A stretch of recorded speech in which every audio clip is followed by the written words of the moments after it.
कबीर दास जी और कर्जे की कहानी। सुबह उठते ही कबीर दास जी अपने घर में भजन कीर्तन करते।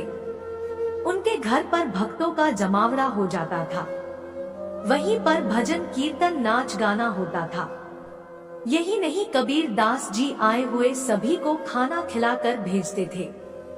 रोज 200-300 भक्त उनके यहाँ आते हैं और सभी को खाना खिलाए बगैर नहीं जाने देते। इससे उनकी पत्नी लोई और बेटा कमाल दास परेशान हो गए थे। घर में राशन पानी खत्म हो रहा था। घर कर्जे पर चल रहा था।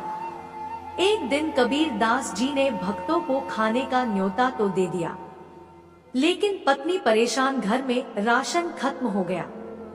तो वह पीछे के दरवाजे से गई राशन की दुकान पर और दुकानदार को राशन देने के लिए बोली, मैं तुम्हें और राशन नहीं दे सकता, पहले तुम पुराने कर्जे चुकाओ। दुकानदार ने कहा। तब वह विनम्र से बोली, मेरे पति के आदेश पर घर आए भक्तों खाना खिलाना ही है।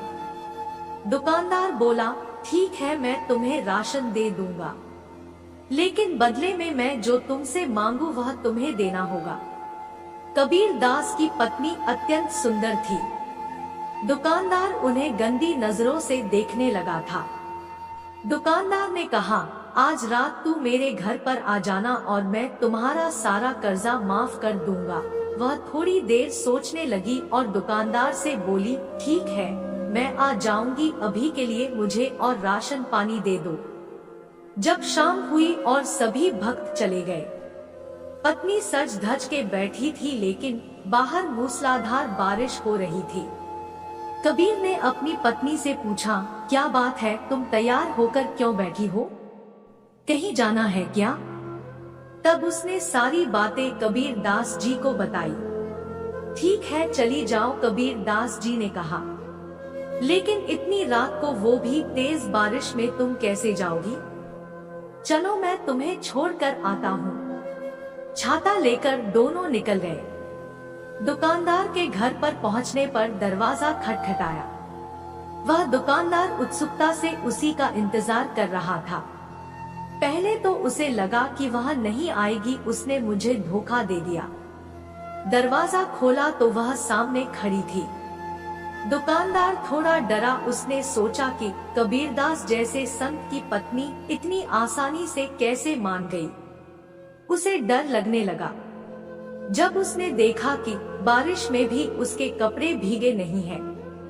दुकानदार ने उससे पूछा, यह चमत्कार कैसे हुआ? महिला ने जवाब दिया, स्वयं मेरे पति कबीरदास जी मुझे छोड़ने यहाँ आए। तो वह दुकानदार हक्का बक्का रह गया। वह लड़खड़ाने लगा। उसने पूछा, कहाँ है कबीरदास जी? कबीर जी के पास दुकानदार रोते हुए गया और उनके चरणों में गिर गया। हे प्रभु, मुझसे अनजाने में यह गलती हो गई, मुझे माफ कर दो। दुकानदार को उसकी करनी का बहुत पछतावा हुआ।